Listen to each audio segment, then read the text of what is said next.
मानस news network में आप सभी का स्वागत है। नमस्कार। आइए डालते हैं एक नज़र आज की प्रमुख सुर्खियों पर। बसपा सुप्रीमो मायावती ने जारी की 3 सदस्यों की नई सूची।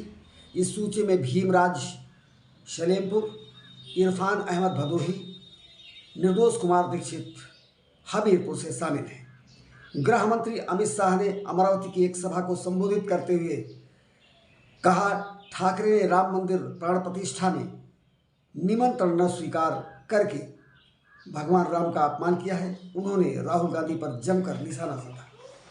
लोकसभा चुनाव में आज दूसरे चरण का प्रचार थम गया। 13 राज्यों की 89 सीटों पर होना है मतदान। राहुल गांधी, हेमा मालिनी समेत कई दिग्गजों के अग्नि परीक्षा। मंच पर बेहोश होकर गिरे नितिन गडकरी यवतमाल में चुनावी सभा को कर रहे थे संबोधित। कुछ समय इलाज के पश्चात उन्होंने पुनः सभा को संबोधित किया। अमेरिका ने यूक्रेन के लिए $1 मिलियन के नए पैकेज की घोषणा की। इस पैकेज की घोषणा का उद्देश्य तोपखाना और गोला बारूद सहित अन्य हथियारों की खेप मदद के तौर पर कीव को देना है, जिससे रूस से अपने देश की रक्षा कर सके। देश की राजधानी दिल्ली में इंडिया गेट के आउटर सर्किल पर एक आइसक्रीम वेंडर की चाकू मारकर हत्या कर दी गई। श्रीनगर के लाल चौक पर एक समय था जब पत्थरबाजी हुआ करती थी और गोलियां बरसती थी, पर आज पत्थरबाजों का सफाया हो चुका है।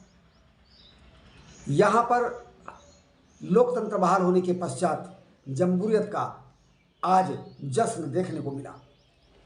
भारत ने एक बार फिर संयुक्त राष्ट्र के सुरक्षा परिषद में चीन पर परोक्ष रूप से निशाना साधा।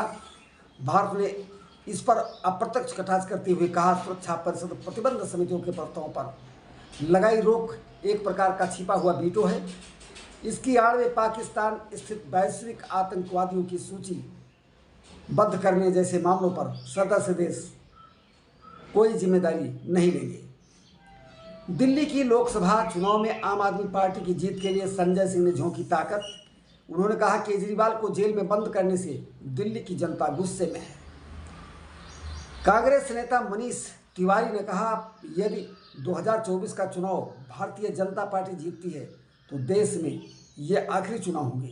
इसके बाद भारतीय जनता पार्टी संविधान बदल देगी। सपा के नेता डिंपल यादव ने भाजपा पर जमकर बोला हमला। उन्होंने कहा, पुलवामा के शहीदों की पत्नियों का मंगलसूत्र किसने छीना। इस समय लोकसभा 2024 के चुनाव में जिस प्रकार लोग एक दूसरे पर अमर्यादित टिप्पणी कर रहे हैं, यह वास्तव में लोकतंत्र का खुला मजाक है।